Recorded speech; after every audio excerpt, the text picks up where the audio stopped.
니케아 공의회와 니케아 교구들. 자, 배경을 보면 313년에 선포된 밀라노 칙령은 그리스도교회 세계에 영원한 영향을 끼치는 변화를 가져왔다.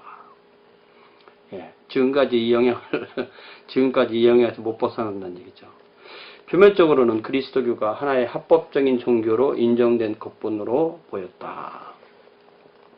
그러나 콘스탄티누스 황제는 제국이 그리스도교라는 하나의 신앙으로 통일되기를 원했다. 이것은 어느 정도는 그의 믿음에 근거하기도 했지만 무엇보다도 그는 그리스도교의 통일성 안에서 제국이 안정되기를 바랬다. 그러니까 종교를 자기의 통치의 도구로 사용하겠다는 거죠. 이제 그리스도교는 핍박을 받던 대상에서 선호의 대상이 되었다. 무엇보다도 그리스도교는 황제와 그의 가족과 측근들이 믿는 종교였다. 교회는 기하급수적으로 신자의 수가 늘었다. 그리스도교의 입장에서 보면 국가의 핍박이 끝난 대신에 국가의 통제나 개입이 더 위험한 요소가 되게 된 거죠. 또 그리스도교가 합법화되고 양성화되자 그리스도인들과 교회 안에서의 상호 논쟁, 또 핍박, 또 그리스도인끼리 서로 핍박하는 문제가 더 위험한 요소가 된 것입니다. 그리스도교가 합법적인 종교로 인정되기 이전에 고대교회, 초대교회, 그리스도론과 삼위일체론의 정립에 가장 어려운 씨름을 했습니다. 이 두 가지 교리는 서로 독립된 것이 아니고 서로 상호간에 깊은 연관이 있습니다. 그리스도론과 삼위일체론은 초대교회에서 가장 중요한 신학입니다. 이거 두 가지만 잘 정리하면 초대교회에서의 80% 이상은 정립된 것이라고 그렇게 볼 수 있습니다. 삼위일체론이 확립되기 위해서는 먼저 그리스도인이 정립되어야 됐고, 또 그리스도인이 바로 확립되기 위해서는 삼위일체론의 범위가 정립되어야 했습니다. 특별히 이 고대 정통 보편교회는 그리스도론에 대해서 다음 네 가지 요소를 조화시키고자 했습니다. 자, 첫 번째로 예수 그리스도는 완전한 하나님이시다. 피조물이 아니다. 사람으로 오셨지만 피조물이 아니다. 제1차 공의회에서 한 것이죠. 또 그리스도는 완전한 인간이시다. 피조물이 아니시지만 완전한 인간으로 오셨다. 사람의 육체와 사람의 영혼을 가지셨다. 제2차 공의회에서 이 문제가 정리되는 거죠. 자, 예수 그리스도는 한 분이시란 사실, 하나님과 인간의 두 분이 아니라 한 분이 동시에 하나님이시면서 동시에 인간이시다. 제3 공의회에서 이 문제가 정리됩니다. 동시에 예수 그리스도 안에는 신성과 인성이 조화롭게 결합되어 있다. 신성과 인성이 두 구분된 본성으로 존재한다. 한 분이 두 본성을 가지신다. 이것이 제4차 공의회에서 전입된 내용이죠. 그래서 이렇게 초대교회 7번의 공의회가 중요하지만 그 중에 앞에 네 번째 공의회는 더 중요한 거죠. 보통 이 7번의 공의회를 니콘, 에칼, 콘콘니, 이렇게 해서 또 외웁니다. 니콘, 에칼, 콘콘니 이렇게 외우는데 외우는 건 그렇게 중요하지 않습니다. 중요한 것은 이해하는 게 중요한 거죠. 자, 제1차 공의회의 배경이 되는 것이 바로 아리우스 논쟁입니다. 아리우스 오브 버바는 베르베르 영어로 하면 버바지만 원어로만 베르베르는 약 250년에서 336년간에 있었던 생존한 인물이고 북아프리카 리비아 출신이고 알렉산드리아에서 자라납니다. 아리우스는 알렉산드리아에서 교육을 받았고 알렉산드리아 감독에 관할 12개 소교구의 하나인 바우칼루스 교구를 담당한 수석사제 장로였습니다. 그러니까 이게 감독은 이제 교구 감독은 이제 감독 관구가 있죠. 거기에 그 교구를 감독의 교구를 12개로 나눴다고 쳤을 때 그 중에 한 지역 교회를 담당한 오늘날 우리로 말하면 목사고 로마 가톨릭 교회로 말하면 사제이죠. 또 옛날 그 신약성서의 말로 하면은 장로입니다. 이때 알렉산드리아 교구의 그 감독은 알렉산더입니다. 알렉산더 오브 알렉산드리아. 예. 그러니까 이 직급이 이제 감독과 장로 사이였던 거죠. 아리우스는 장로고 알렉산더는 감독이고. 아리우스는 양자론적 단일신론, 역동적 단일신론, 양자론, 양자론을 주장한 사모사타의 파울루스의 제자였던 루키아누스의 제자였다. 그러니까 사모사타의 파울루스, 루키아누스, 그 다음에 아리우스 연결되는 거죠. 자, 여기 그 각주에 보면 루키아누스가 사모사타 출신으로 안티오크에서 그 사립학교를 운영했다고 되어 있습니다. 사모사타는 터키와 시리아의 접경 지역에 유프라테스강 상류 우한에 있는 도시다. 이게 뭐 이렇게 한번 찾아보면 다 나온다는 거죠. 제가 이렇게 찾아서 이렇게 정리하는 겁니다. 루키아누스는 예수의 인간 의지와 인성을 강조했던 사모사타의 파울루스를 추종했습니다. 양자론이라서 결국 예수님의 신성은 부인하고 인성만 인정하는 거잖아요. 양자론. 그래서 예수는 단지 성령에 충만한 초자연적 인물이라고 여겼습니다. 즉 하나님과 인간의 중간 상태의 인물. 루키아누스는 예수는 하나님의 피조물이기 때문에 하나님보다 열등하신 분이라 했고, 루키아누스는 모범적인 삶을 살았고 그 삶을 보고 아리우스와 니코메디아의 유세비우스, 제가 에우세비우스라고 써놨는데 유세비우스라고 했을 것 같아요. 등의 그 제자가 되었습니다. 그러니까 사모사타의 파울로스, 그다음에 루키아누스 사모사타에 있었던 활동한 거죠.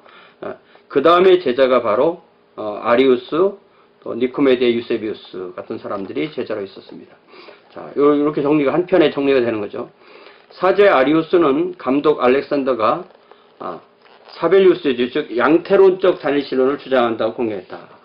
그러니까 이게 양자론을 주장하는 쪽에서 이제 상대를 양태론이다 이렇게, 그러니까 그 양태론을 주장할 때는 이제 예수님의 인성이 없어지는 것처럼, 한쪽에서는 예수님의 인성을 강조하고 한쪽에서는 인성이 없다라고 주장하는 것처럼 그렇게 공격해서 들어온 것입니다. 이런 말들이 팍팍 이해가 안 될 수도 있는데 팍팍 이해가 돼야 되는 것입니다.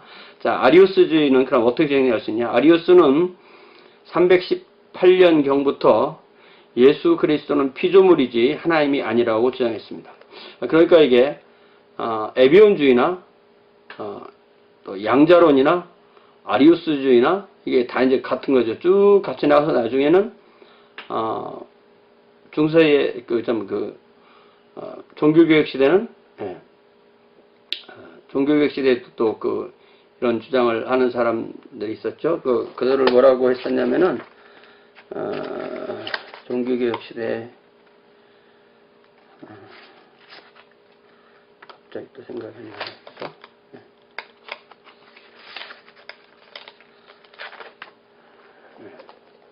소시너스주의, 소진이 말하는 소시너스주의, 그 다음에 미국에서 이제 유니테리안주의라고 해서 마찬가지고요. 또 여호와의 증인, 다 똑같은 이론입니다. 그러니까 하나님은 그 한 분이기 때문에 유일선주의에서 하나님은 한 분일 수밖에 없기 때문에 예수님은 피조물이다. 이 생각이 딱 바뀌면 다른 생각이 안 드는 거죠. 자, 그래서 예수 그리스도는 피조물이지 하나님이 아니다. 그래서 이 생각은 어디에 근거하냐면 하나님이 아들을 낳으셨다. 하나님이 아들이신 그 예수님을 낳으셨기 때문에 아버지만 있었고 아들은 안 계셨을 때가 있었다. 이거죠. 근데 이거는 이미 우리가 그 강의 노트에서 한번 정리해드린 그 오리겐, 앞에 168페이지 보면 오리겐의 성자 영원 생성설, 이것을 오리겐이 정리하는 거죠. 오리겐이 여기 168페이지 보면 성자에 대해서 시편 2편 7절에 너는 내 아들이라 오늘날 내가 너를 낳았도다. You are my son, today I have begotten you 라는 말씀을 통해서 성자 영원 생성설, 이게 말이 참 애매한데, The doctrine of the eternal generation of the Son. 이게 무슨 말이냐면은,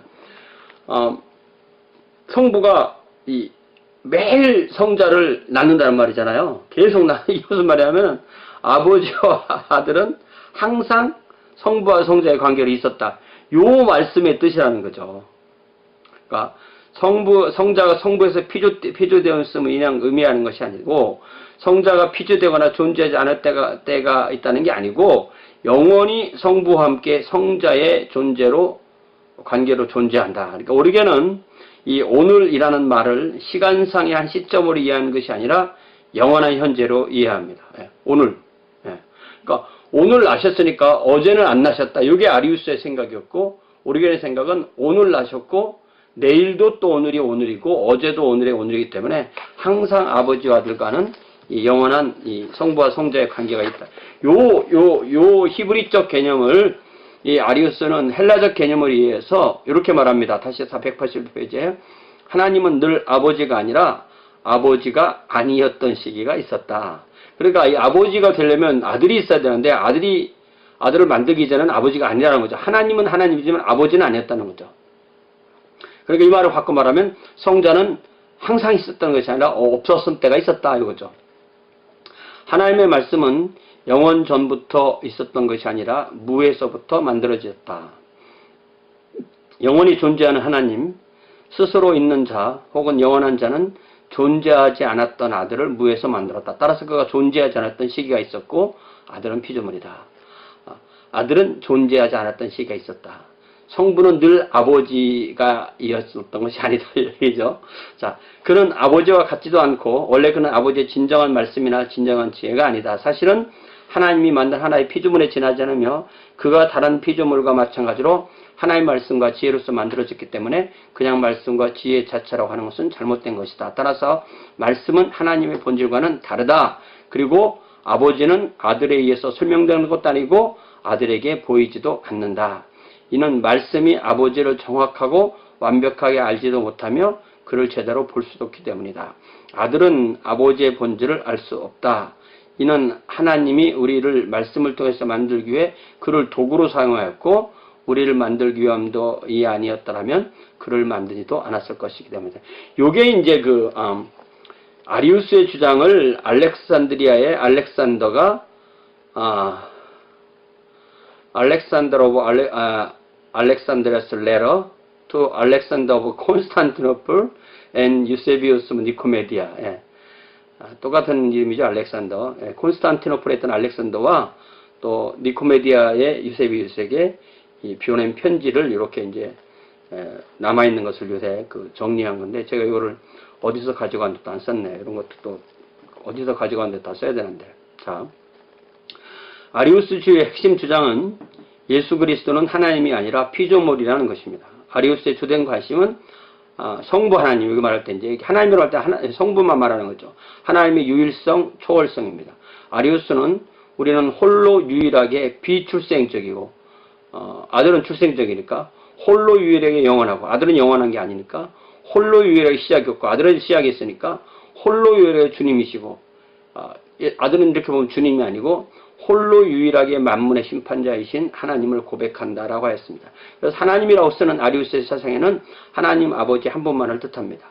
하나님의 존재는 절대적으로 초월적이고 불변적이므로 다른 어느 존재에게도 전달될 수가 없다. 그러므로 초월하신 한 분 하나님 이외에 존재하는 모든 것은 피조되었음이 확실하고 무에서 피조되었음을 뜻한다. 아리우스의 주장은 오늘날의 여호와의 증인들에게서 발견될 수 있다. 이건 분명히 토니 레인이 말하는 것입니다. 이 부분, 이 마지막 부분은요. 자, 그러니까 아리우스의 주장은 오늘날 여호와의 증인의 주장과 똑같기 때문에 결국 이제 단일신론이죠. 단일신론. 예. 어떻게 믿던 간에 단일신론입니다. 다시 말하면 에비온주의, 또 단일신론, 또 아리우스주의, 또 소시너스주의, 또 유니테리언, 또 여호와의 증인 다 같은 것을 주장합니다. 이에 반해서 알렉산드리아 감독 알렉산더는 오리게네스의 성자의 영원 생성교리를 좀 더 발전시켜서 성자는 성부의 본질로부터 영원 발생된 동일 본질의 유격을 가진 존재라고 그렇게 보았습니다. 말씀은 한 유격으로서 성부와 구분되며 또한 성부는 말씀 없이 계실 수 없기 때문에 아들은 성부와 영원 동등하다. 그러나 아들의 아들됨은 실제적이고 형이상학적이지 입양에 의한 것이 아니다. 예. 그러니까 이 성부와 성자는 영원부터 영원까지 함께 계시는 존재이시지 어떤 그 창조하고 피조하는 그런 관계가 아니다. 이걸 얘기를 하는 거죠. 그래서 그는 아리우스의 견해가 그렇다며 더 이상 그 견해를 제기해서는 안 된다고 판결을 내립니다. 자기가 그 지역적인 그 회의를 하는 거죠. 그러니까 그러니까 이 감독 밑에 자기 감독 밑에 있는 목사님이 그런 말을 하니까 자기의 권위를 일단 누른 거죠. 이때 니코메디아의 유세비우스가 등장하게 됩니다. 네.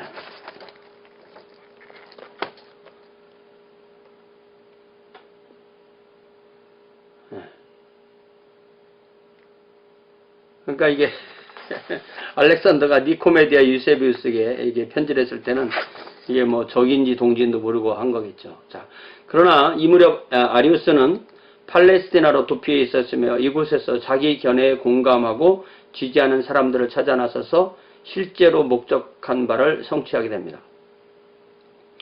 그 중에서 제국의 동방 수도인 콘스탄티노폴리스의 감독인 니코메디아의 유세비우스라는 유명한 인물이요, 루키아너스의 동료 제자를 지지자로 만듭니다. 그래서 유세비우스는 콘스탄티누스의 황제의 측근으로서 그의 영향력을 막강했습니다. 그러니까 이게 니코메디아의 유세비우스지만 그의 직책은 바로 콘스탄티노폴리스의 감독이었으니까 막강한 자리에 있는 거죠.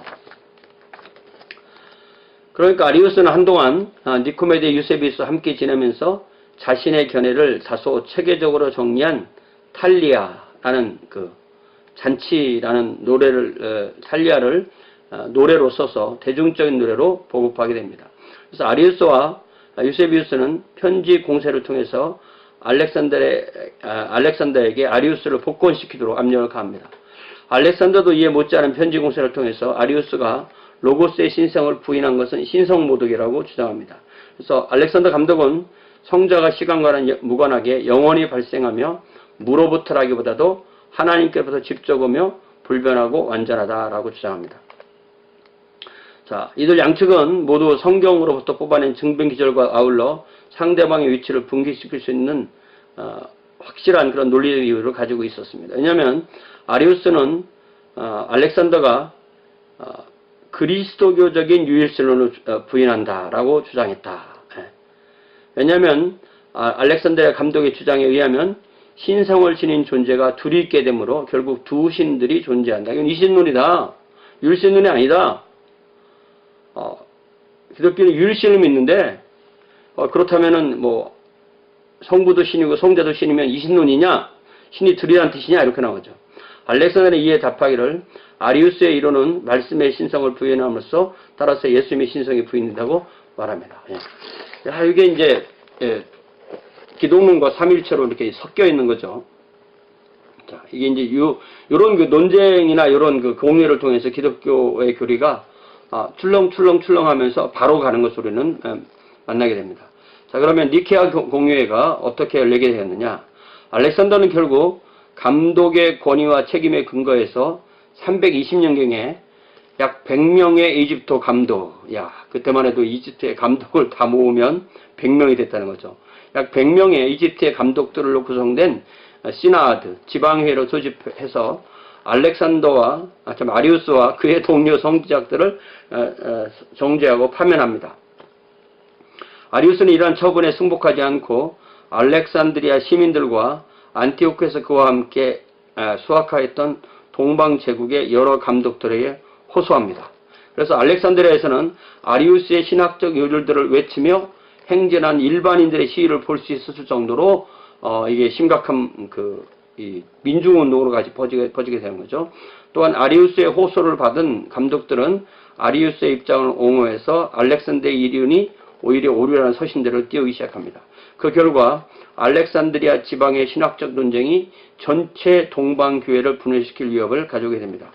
이것이 바로 리키니우스를 패배시킨 직후 제국의 유일한 통치자가 된 황제 콘스탄티누스가 중재에 나섰을 때의 상황입니다. 이 부분은 상당히 제가 곤잘레스의 교과서를 많이 통째로 옮겨놓다 한 것이기 때문에 이게 뭐 이제 통째로 표절인 거죠. 뭐 그러니까 표절이기보다 그대로 업어온 겁니다. 표절이죠, 표절. 제가 어디다가 쓰지 않았나 모르겠어요. 어디다가 가져갔다가 안 쓰면 이게 표절이에요. 예. 이 강의 노트를 이제 강의에 필요해서 이렇게 만들어 놨다가 그대로 프린트 해버리면 이게 표절이 되는 거죠. 그래서 강의 노트는 책이 아닙니다. 예. 그래서 강의 노트에 표절을 잘해야 되고, 그러니까 인용을 잘해야 되고, 그것이 표절일 경우에는 나중에 그걸 분명히 다시 자기의 글로 쓰지 않으면 심각한 문제가 되는 거죠. 자, 제국을 위해 교회의 통일을 원했던 콘스탄티누스는 우선 종교 문제에 관한 그의 고문이었던 감독 코르도바의 호시우스, 스페인의 감독이었습니다. 이 사람이 이제 콘스탄티누스의 감독이었죠. 파견해서 양파의 화해를 깨합니다. 양자 간의 갈등을 결코 중재로 해결할 수 없다고 호시우스가 보고하자 콘스탄티누스 제국 전역의 그리스도교회 감독들을 소집해서 대종교회를 열자 이렇게 생각한 거죠. 당시 선명하게 기준이 되는 정책들을 필요로 했던 몇 가지 문제들과 아울러 이 대회의는 알렉산드리아에서 시작된 논쟁을 해결해야 되는, 그러니까 아리우스 논쟁이 가장 심각한 것이 되는 거죠. 자, 그래서 니케아 종교회의가 이제 처음으로 모이게 되는 거죠. 제1차 공의회, The First Ecumenical Council 325. 근데 우리가 성경에 보면은 예루살렘에서 공의회가 열리죠. 사도 바울이 1차 선교여행 마치고 나서 사도행전 15장에 보면 나오는데 그것을 우리가 제1차 종교회의라고 부르지 않습니다. 교회에서 이걸 제1차라고 그래요. 예. 자, 니케아, 이게 좀 애매해요. 니케아. 영어로 나이시아 그러는데 이게 스펠링이 이게 좀 여러 가지가 씁니다. 예. 니케아, 나이시아, 나이신. 스펠링 여러분들 보시면 여러 가지. 근데 축약되는 NICEA가 많이 쓰는 것 같아요. 자, 니케아 종교회는 교회 역사상 최초의 공의회, 최초의 에큐메니컬 공의회. 에큐메니컬 공의회라는 것은 범종교회, 기독교가 퍼진 모든 곳에 있는 사람들이 참석하는. 그래서 이 종교회를 위하여 콘스탄티누스 황제가 모든 경비를 지출하고. 이제 이런 게 벌써 이제 정치인의 힘이 들어가는 거죠. 황제가 소집하고 황제가 돈을 대고 그러게 되는 거죠. 그러니까 황제가 이제 발언권이 있는 거죠. 소아시아의 비시디아 지역에 있는 니케아는 콘스탄티누스의 여름 궁전이 있는 곳으로 동방교회 감독들이 참가하기에 지정적으로 용이했다. 제가 여기를 지도를 넣었다가 어느 순간에 지도를 뺐어요. 지도에 보면 니케아가 콘스탄티노플하고 얼마나 가깝냐면 보스포러스 해협을 넘으면 거기가 바로 니케아예요. 니케아 종교회가 열린 325년 당시 콘스탄티노폴리스는 아직 콘스탄티노폴리스라고 불리진 않았습니다. 비잔툼이었습니다. 330년 콘스탄티누스가 로마 제국의 수도를 비잔툼으로 옮기고 그 이름을 콘스탄티노폴리스라고 하였습니다. 이 도시의 현재 이름은 이스탄불이죠. 그러니까 비잔티움, 콘스탄티노폴리스, 이스탄불, 이렇게 같은 지역의 그 도시 이름이 이렇게 바뀌게 되는 것입니다. 자, 제국 전역에 걸쳐 1000여 명 이상의 감독들을 초청했지만 총 318명 혹은 250명. 318명의 숫자가 창세기에 보면은 아브라함이 자기 조카를 구하러 나갔던 전쟁, 나갔던 가솔과 숫자 같으므로 나중에 만들어진 숫자가 아니냐, 왜 우연히 이게 또 그 숫자가 똑같냐, 요렇게 해서 318명이 아닐 거라는 분들도 있습니다. 각 감독들은 두세 명의 수행원들을 동반할 수 있었고, 그래서 참가자는 거의 1000여 명에 육박합니다. 그러니까 이게 아마 참가는 하지만 정식 그 회원권을 가진 사람은 감독들만이었다. 이렇게 보는 게 맞는 것 같아요. 뭐 자기 그 산하의 집사나 장로를 데리고 올 수도 있는 거죠. 이들은 서방에서 온 4명의 감독, 4지역을 대표한 감독. 서방에서는 뭐 다 정리된 거라고 이미 생각했던 그런 신학적인 논쟁이었죠. 그래서 아프리카 대표, 스페인 대표, 프랑스 대표, 이탈리아 대표를 제외하고는 모두 다 동방의 감독들이었습니다. 서방교회는 테르툴리아누스 이후에 그의 영향으로 그리스도인과 삼위일체는 이미 안정되었고, 교회는 좀 더 실천적이다. 라틴 사람들은 이러한 토론 자체가 헬라적인 토론이다. 이렇게 생각한 거죠. 그러나 이 그리스 사람들이, 그러니까 이 헬라 사람들이 이런 토론을 해줬기 때문에 오늘날 우리가 이 문제를 다시 토론하지 않아도 되는, 그것을 우리가 이 1, 2, 3, 4, 5, 6, 7 공회를 통해서 알 수가 있는 거죠. 그러나 동방교회는 교리가 불안정하고 명상적이고 이론적이었다. 생각할 수 있는 끝까지 가보는 거죠. 예수님이 누구냐? 예수님과 하나님의 관계는 누구냐? 이거 자꾸 물어보는 겁니다. 그래서 니케아 종교회의는 325 6월 19일에 개최되어서 4주 동안 이루어집니다. 자, 개회날이 되자 콘스탄티누스 황제가 회의장에 참석합니다. 사회는 가이사랴의 유세비우스, 우리 교과서에 번역한 데 보면 가이사랴의 유세비우스는 참석하지 않았다 이렇게 되어 있는데 그렇지 않죠. 거기 잘못 번역한 겁니다. 참석하였다, 그죠? 황제가 라틴어로 개회사를 합니다. 라틴어로 개회사를 하면 이게 못 알아듣는 사람 많겠죠. 회의의 의사 진행은 코르도바의 호시우스와 가이사랴의 유세비우스가 합니다. 그러니까 이게 둘이 이제 핵심적인 그 인물인 거죠. 희열에 찬 분위기 속에서 감독들은 박해 후에 시급히 처리해야 했던 많은 안건들을 논의합니다. 변절자들을 다시 교회 안에 어떻게 받아들였냐, 장로와 감독을 어떻게 선출하고 어떻게 안수하느냐, 여러 교구들 사이의 우선순위는 어떻게 되느냐, 이런 것에 대한 기준을 마련합니다. 가장 중요한 문제가 바로 아리우스 논쟁이었고, 이 핵심 의제입니다. 이 안건을 위해서 서로 입장을 달리하는 집단이 있었다. 첫 번째 집단은 확신에 찬 소수의 아리우스주의자들. 이게 이제 교과서에도 자세히 나오는 거죠. 이들은 그 후에 이 논쟁의 초기에 중요한 역할을 담당하게 되는 니코메디아의 유세비우스에 의해서 통솔되었습니다. 아리우스는 감독이 아니었기 때문에 회의에 직접 참석할 수 없었고, 이 때문에 니코메디아 유세비우스가 그의 입장을 대변합니다. 이 일파는 아리우스의 이론이 옳은 것으로 너무나 확신하고 있었기 때문에 그 주장을 명료하게 설명하기만 한다면 회의석상에서 아리우스의 정당성이 인정되고 알렉산더가 정죄받으라고 믿어 의심치 않았습니다. 이게 참 문제죠. 자, 이와 정면으로 반대하는 집단은 정통파로 알렉산더에서 이끌어지고 있었습니다. 이들도 소수라는 거죠. 이들은 아리우스주의야말로 그리스도교 신앙의 핵심을 위협하는 것이므로 분명히 그 가르침을 정죄하는 것이 필요하다고 확신했습니다. 알렉산더의 추종자들 가운데 한 명은 한 젊은이로서 당시 집사에 지나지 않았으므로 회의를 참관하였으나 발언권은 없었고, 그 니케아 정통의 수호자로 이름을 걸치게 된 그 유명한 알렉산드리아의 아타나시우스가 포함되어 있었다. 그러니까 수종자로서 참석했다는 거죠. 그러나 라틴어 서방권인 서방교회를 대표하는 감독들의 대부분은 이 논쟁에 관한 그다지 큰 관심을 기울이지 않습니다. 그들은 당시 논쟁이 단지 오리게네스의 추종자인 동방교회 출신들 사이에서 발생한 국부적인 논쟁으로만 생각합니다. 이들은 이미 오래전 테르툴리아누스가 선포한 대로 하나님은 한 본질이지만 성부도 같은 본질, one substance, 성자도 같은 본질, 성령도 같은 본질, 그렇지만 성부, 성자, 성령의 새 인격으로, 새 위격으로 계신다. 그럼 끝났다. 이렇게 생각하는 거죠. 자, 그리고 또 불과 3-4명으로 구성된 또 다른 집단이 있었는데, 이들은 성부순환설을 주장했었다.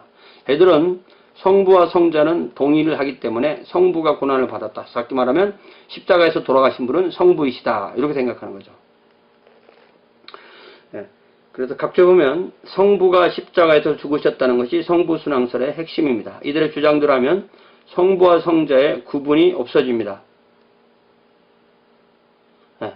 그러면 성자가 십자가에서 고통을 받을 때 성부는 안 아팠냐? 이게 중요한 거죠. 헬라 철학으로 말하면 성부는 너무나 뭉무스 떨어졌기 때문에 어떤 감정의 변화나 뭐 고통이라 이런 게 있을 수가 없다는 거죠. 그러나 우리가 생각하는 하나님 그런 분이 아니십니다. 그죠? 성자께서 고난당하시고 십자가에서 죽음을 당하실 때 성부도 역시 같은 고통을, 같은 정도의 고통을 겪으셨다는 것이 우리가 모든 그리스도인들이 아는 사실입니다.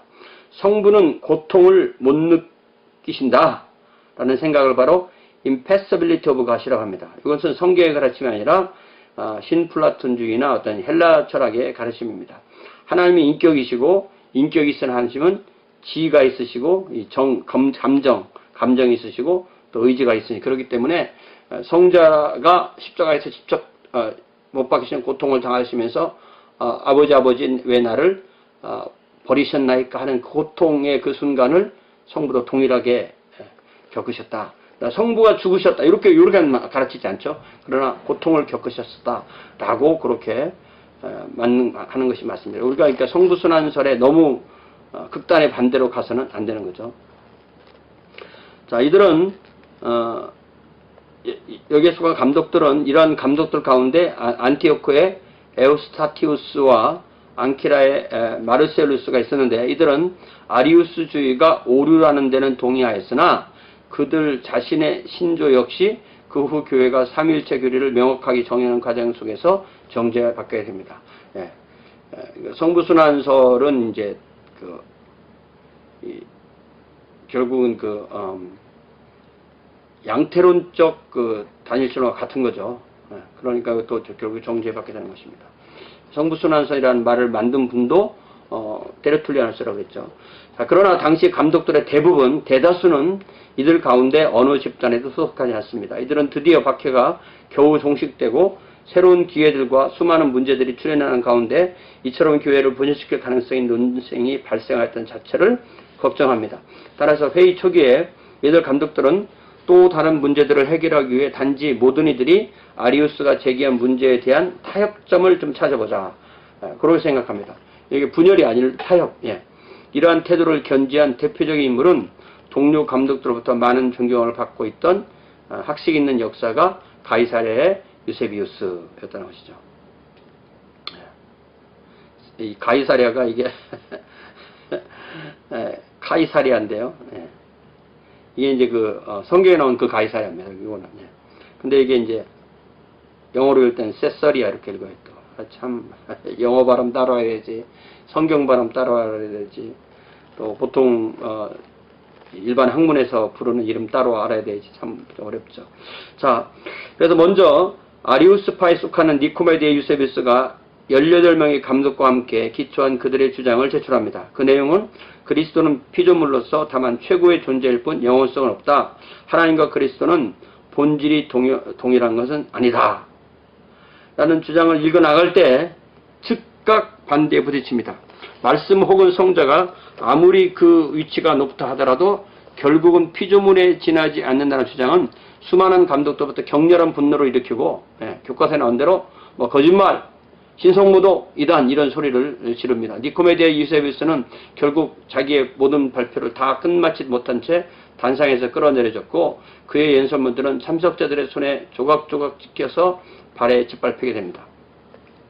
이제 대대사 감독들의 생각은 크게 변했고 처음에는 그 어느 편의 교리도 정죄함 없이 화협과 타협을 통하여 문제를 해결하려고 했던 이들은 가장 가능한 한 가장 명확한 표현으로 아리우스를 정죄해야 된다고 확신하게 됩니다. 이게 우리가 이 아리우스의 주장이나 이런 것을 통해서 무엇이 아닌가를 정확하게 정립할 수 있는 그 틀을 마련하게 되는 거죠.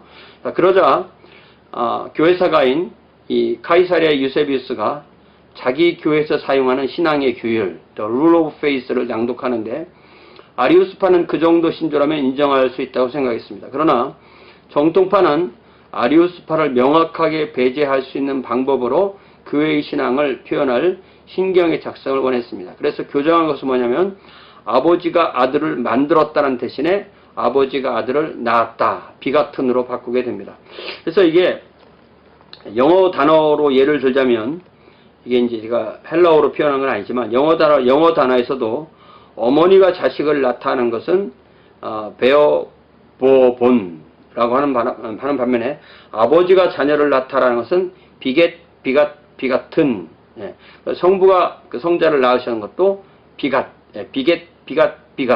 그래서 the only begotten son, 독생자로 할 때 the only begotten son. 그래서 예수님을 구주와 주님으로 믿는 믿음을 통해서 하나님의 자녀가 된 사람들, 나도 자녀, 예수님도 자녀. 그러니까 우리는 비같은 되었다고 말 안 하죠. 예, 우리는 오히려 비베어본 할 때 본 어게인 이렇게 해서 사용합니다. 그래서 이 the only begotten son, 나는 그 하나님의 비같은 son이다라는 말은 예수님에게만 보통 쓰는 구절로 그렇게 사용합니다. 이거 좀 상식적으로 알아놓으면 좋을 것 같죠. 네. 자, 또 아버지와 아들은 그 본질이 같으신 분이다. 한 실체라는 것은, 예. 그래서 그 교과서에서는 이제 이것을 이 호모우시오스라는 이 단어를 꼭 집어넣으라고 종용한 사람이 바로 콘스탄티누스 황제라고 그렇게 말하죠. 그러니까 이게 아마 어떤 다른 감독이 그렇게 집어넣어야 된다라고 그렇게 황제에게 종용해서 황제가 그렇게 종용한 걸 수도 있는 거죠. 자, 호모우시오스라는 헬라어 단어가 사용됩니다. 영어로 이것을 번역하면 same substance, 한국어로는 동일 본질. 네. 그래서 헬라어로는 호모우시오스, 영어로는 same substance, 한국어로는 동일 본질. 그래서 지금까지 주장을 이렇게 정리해 보면 아타나시우스, 다시 말하면 알렉산드레 아리우스의 정리를, 그 주장을 정리한다면 호모우시오스, 동일 본질. 그런데 이 유세비우스, 여기서 유세비우스는 카이사랴입니다. 호모이 우시오스, 유사한 본질이다. 아리우스파는 헤테로 우시오스. 이럴 때 이 선을 딱 그으면 어디로 가야 되냐면 가와 나 사이에 선을 딱 그어야 됩니다. 그래서 이게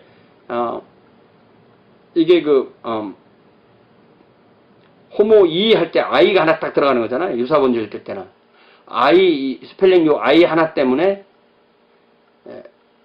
전혀 다른, 그래서 이것을 갖다 이제 이오타 논쟁이다. 헬라어로 그 아이를 이오타라고 하니까 이오타 논쟁이다. 이렇게 말합니다.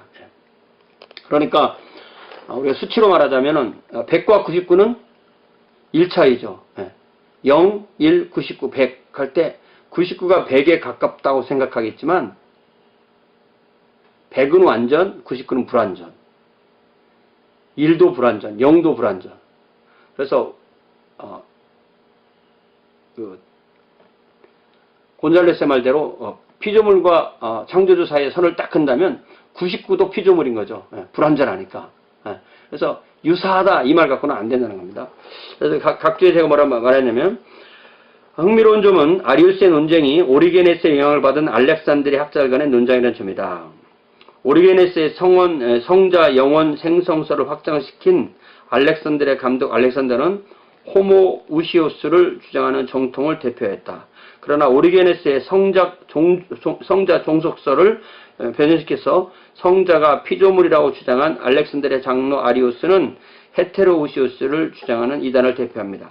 그래서 혹자는 니케아 종교회의는 오리게네스의 제자들의 신학적 논쟁이었다. 이것이 이제 서방교회들이 본 관점이죠. 그래서 아리우스의 주장은 교회사에서 다시 한번 나옵니다. 에비온주의, 또 양자론적 단일신론, 또 아리우스주의, 또 종교개혁식의 소시너스주의, 또 유니테리언주의, 여호와의 증인. 유니테리언주의도 뭐 결국 그 단일신론이라는 것 같은 말입니다. 이렇게 연결되는 신학적 흐름의 한가운데 있습니다. 이름을 달리하는 이 모든 신학적 주장들은 한결같이 예수님의 신성을 부인하고 예수님을 피조물로 보는 것입니다. 유니테리언주의는 나중에 이제 미국의 1800년대 초에 이시 확 쓸고 가서 완전히 그 회중교회 같은 때 완전히 사라지다시피 했던 그런 주장이었죠. 지금 뭐 예를 들자면 소위 그 이름만 대면 알 수 있는 커다란 그런 그 유명한 신학교들은 거의 다 유니테리언주의. 그러니까 예수님은 그냥 우리 같은 사람으로만 보는 그런 거죠. 이런 것은 사실은 기독교 범죄를 벗어났다고 볼 수가 있습니다. 이것을 그 종교로 만든 것이 바로 여호와의 증인이죠. 그래서 그 여호와의 증인을 공부하다 보면 여호와의 증인은 그 인간의 이성 안에 오히려 그 갇혀 있다고 그렇게 보는 것이죠. 신앙의 눈을 가지고 있지 않다 이렇게 보는 겁니다. 자, 니케아 공회의 결정 사항 및 니케아 신조.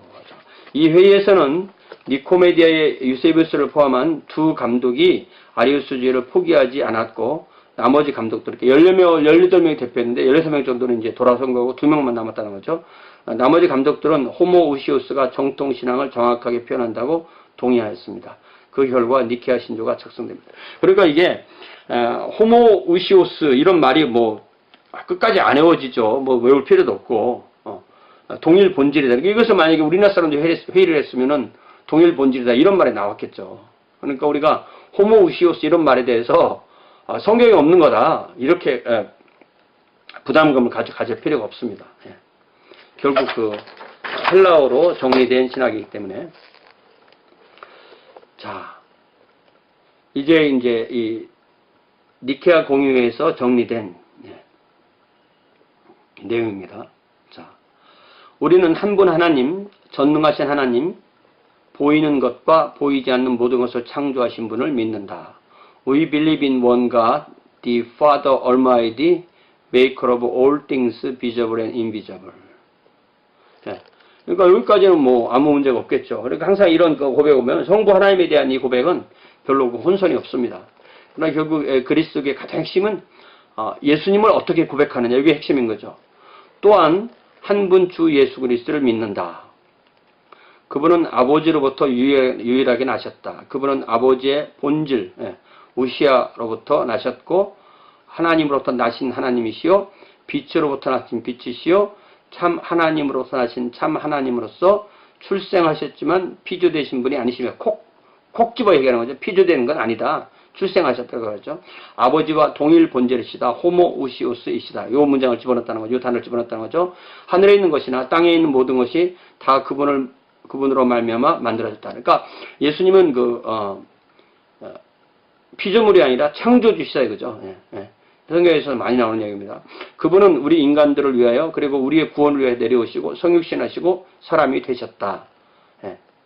이게 예수님이 그 성육신도 가장 정확한 표현이 그 사람이 되셨다의 표현입니다. 사람 같이 되었다 이런 건 아닌 거죠. 자, 그분은 고난을 받으시고 사흘 만에 다시 살아나시고 하늘에 오르셨고 그리고 산자와 죽은 자를 심판하시게 오신다.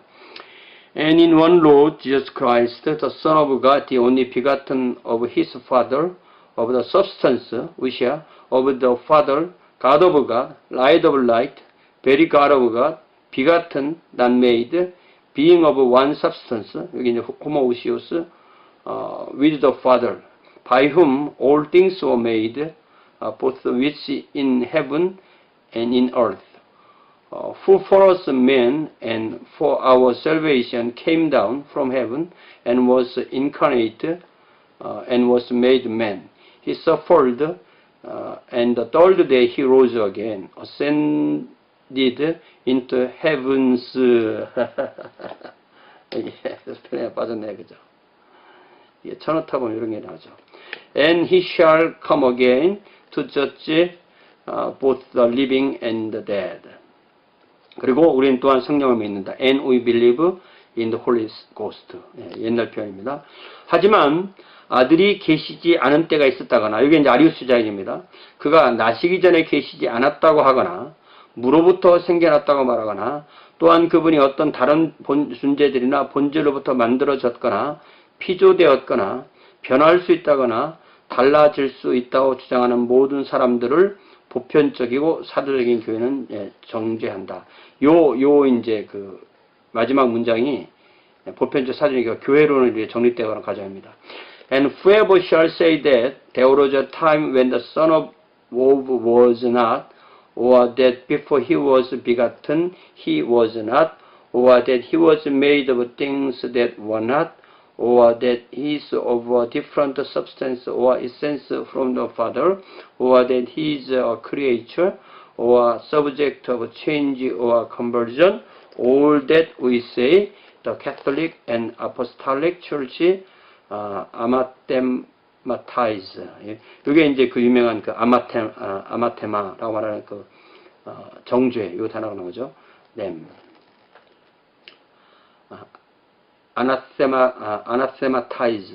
anathematize. 이게 그 유명한 그 정죄라는 단어입니다. 자, 아리우스주의에서 정죄되고 아리우스는 추방됩니다. 그래서 서방교회는 니케아 종교의 결정을 당연한 경고를 받았지만 동방교회에서 이로 인해서 계속적인 논쟁이 이루어지게 됩니다.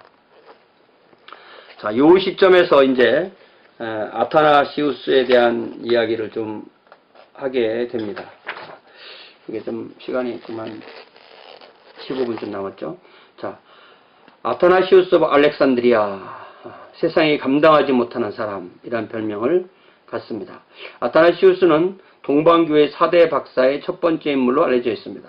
동방교회 4대 박사는 세상이 감당하지 못하는 아타나시우스, 황금의 입을 가진 안티오크와 콘스탄티노폴리스의 요한 크리소스톰, 황금의 입, 카이사리아의 바실, 나지안주스의 그레고리. 이 두 카이사리아의 바실과 나지안주스의 그레고리는 이제 카파도키아 교우들에게 교우들 세 분 중에 두 분이죠. 자, 아타나시우스는 어린 시절에 알렉산드리아에서 철학과 신학을 공부했습니다. 이 사람은 이집트 사람이, 콥트 사람입니다. 그는 이미 니케아 회의 이전에 성육신에 관하여라는 신학적인 저서를 냈을 정도의 학자였습니다. 아주 젊은 시절에 이 예수님의 성육신에 대해서 미리 내놓은 것이 참 신기한 거죠.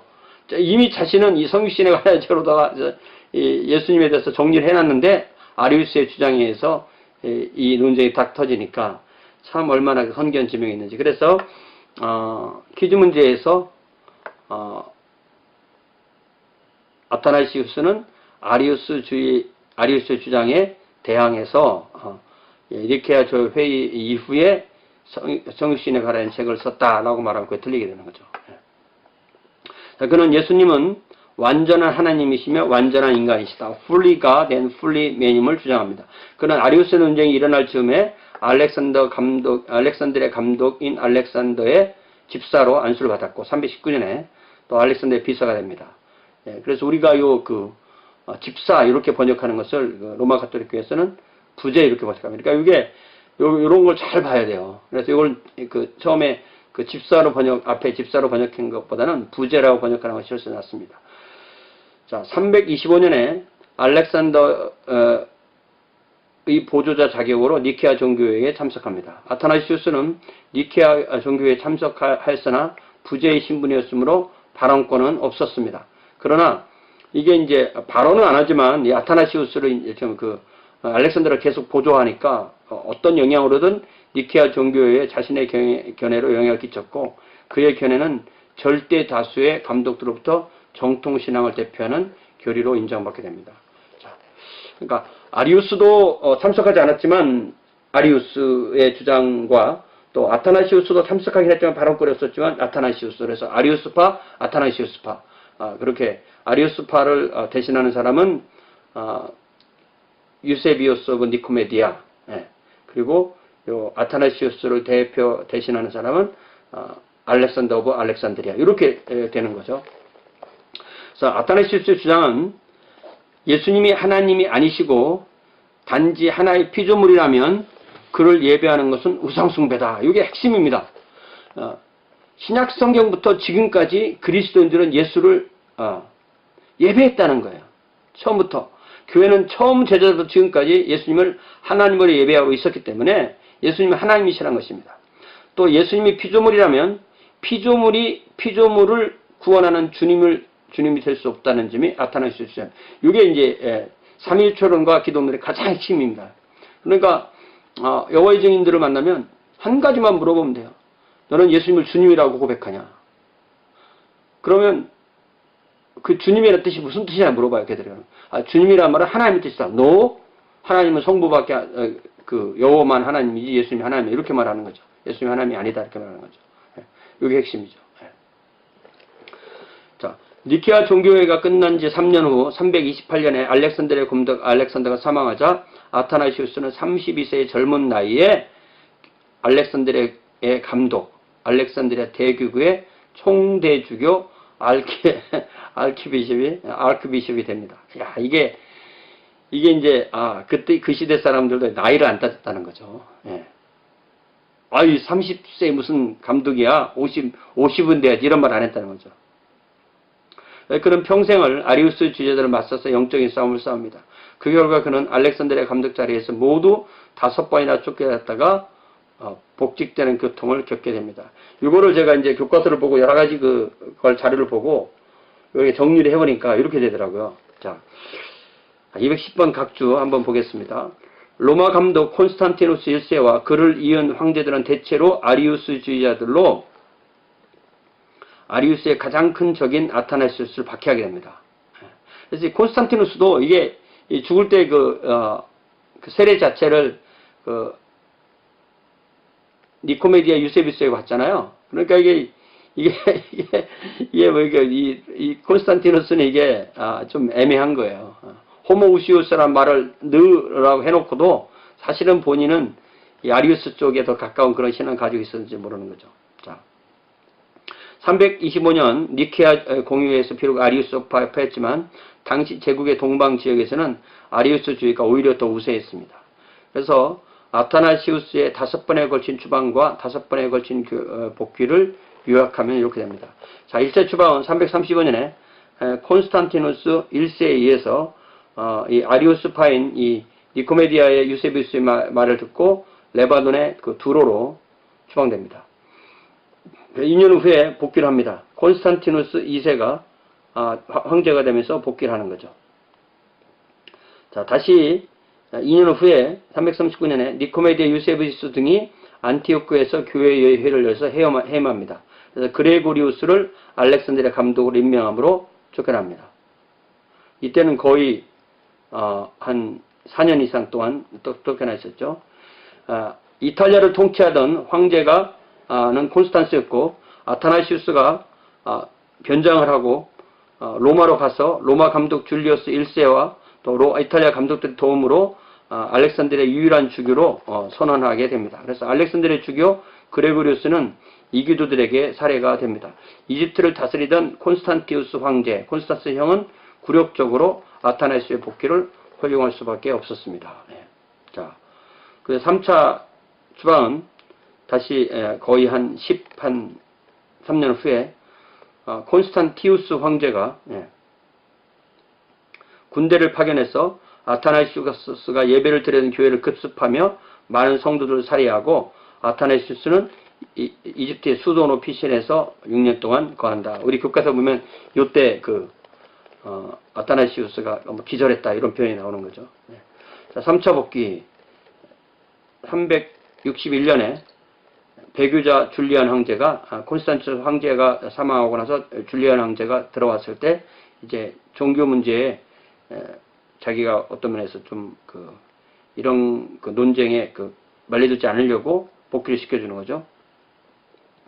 그랬다가 다시 1년 후에 전통 로마 종교를 옹호하고 그리스도교의 일치를 원치 않아서 다시 추방. 이 배교자 줄리안이 좀 이렇게 좀 왔다 갔다 한 거죠. 자, 그랬다가 다시 2년 후에 배교자 줄리안 황제가 전세하자 발렌스 황제에 의해서 아타나시우스가 일시적으로 복귀합니다. 그런데 다시 또 1년 후에 발렌스 황제가 본인이 아리우스를 배웠기 때문에 또다시 추방을 시키고, 자, 그 다음에